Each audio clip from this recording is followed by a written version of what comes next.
दोस्तों, अगर आप लोग भी केदारनाथ यात्रा के लिए जाना चाहते हैं तो वीडियो में एंड तक बने रहिएगा। आज की इस वीडियो में हम आपको केदारनाथ यात्रा के लिए A to Z जानकारी प्रोवाइड कराने वाले हैं, तो वीडियो को जरा भी मिस ना कीजिएगा। वैसे आप देश के किसी भी कोने से हो, केदारनाथ आने के लिए आपको सबसे पहले हरिद्वार आना होगा। हरिद्वार आप रेल मार्ग या बस से भी आ सकते हैं। केदारनाथ जाने के लिए बस या टैक्सी आपको उन्हीं जगहों से मिल जाएगी। अगर आप हरिद्वार से बस से केदारनाथ यात्रा करना चाहते हैं तो आपको एक दिन पहले या फिर दोपहर में हरिद्वार पहुंचना होगा। अगर आप हरिद्वार से सोनप्रयाग तक का टिकट बस का लेना चाहते हैं तो आपका टिकट लगभग 350 रुपए का होगा। बट मेरे ख्याल से आप एक दिन पहले ही बस का टिकट बुक कर ले, जिससे कि आपको कोई परेशानी ना हो। सोनप्रयाग ही लास्ट लोकेशन है जहां तक बस जाती है। उसके बाद 5 किलोमीटर की दूरी पर गौरी कुंड है। गौरी कुंड जाने के लिए आपको सोनप्रयाग से ही वहां की लोकल टैक्सी का सहारा लेना होगा, क्योंकि सोनप्रयाग से आप अपना प्राइवेट वाहन नहीं ले जा सकते।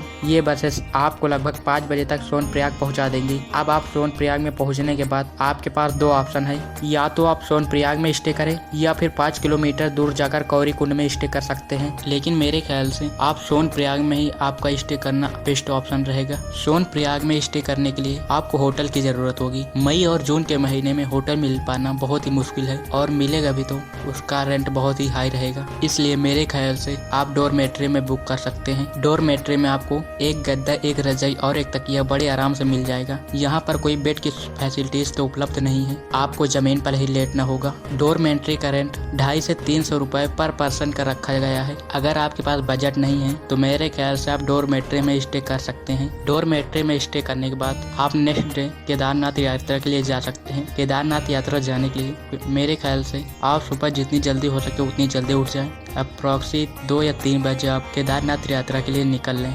सोनप्रयाग से गौरी कुंड पहुंचने के बाद आपको गौरी कुंड से ही वहां की लोकल टैक्सी का सहारा लेना होगा, जिसका रेंट 30 रुपए पर पर्सन के हिसाब से होगा, जिसके लिए आपको लाइन लगानी होगी। और जब आपका नंबर आएगा तभी आप टैक्सी के साथ जा सकते हैं। गौरी कुंड पहुंचने के बाद आपके पास 3 ऑप्शन है, या तो आप घोड़े से जाइए, या तो आप पैदल ट्रैकिंग कीजिए, या तो आप बास्केट से जाइए। चूँकि मैं यहाँ पर आपको सबसे सस्ती यात्रा बताने वाला हूँ, तो मेरा यही इरादा है कि आप लोग पैदल ही यात्रा करें। अगर आप घोड़े से भी जाना चाहते हैं तो आप घोड़े से भी जा सकते हैं, जिसका किराया 2500 रुपए पर पर्सन होगा। गौरी कुंड से 16 किलोमीटर की ट्रैकिंग आपको पैदल करनी होगी। वैसे केदारनाथ की यात्रा के लिए आप पैदल ही जाएं, क्योंकि बीच में प्रकृति के इतने खूबसूरत नज़ारे दिखेंगे कि आपको अपने आप पर विश्वास नहीं होगा। लेकिन वहीं अगर आप घोड़े या फिर हेलीकॉप्टर से जाएंगे तो आप प्राकृतिक का आनंद नहीं ले पाएंगे। इसलिए मैं यही कहता हूँ कि आप पैदल ही यात्रा करें। अगर आप मॉर्निंग में 5 बजे भी अपनी यात्रा शुरू करते हैं तो इवनिंग में 3 या 4 बजे तक आप बड़े आराम से केदारनाथ धाम पहुंच जाएंगे। केदारनाथ पहुंचने के बाद अब आपको वहां पर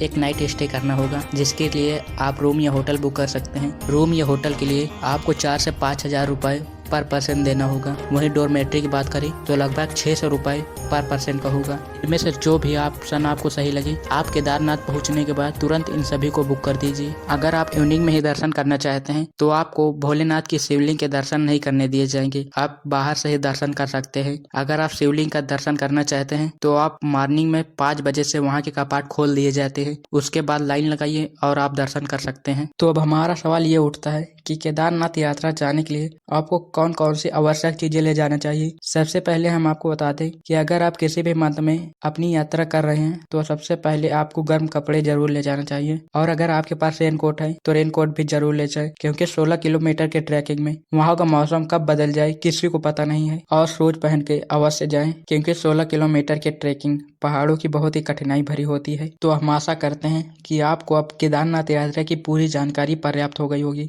अगर फिर भी आपके मन में कोई सवाल है तो आप लोग हमें कमेंट में पूछ सकते हैं, हम उसका आंसर देने की जरूर कोशिश करेंगे। और अगर आप और किसी भी दर्शन के लिए पूरी जानकारी जानना चाहते हैं तो आप लोग हमें कमेंट में लिख कर बताइएगा। और चैनल पर नए हैं तो हमारे राय बरेली हब चैनल को सब्सक्राइब जरूर करें। धन्यवाद।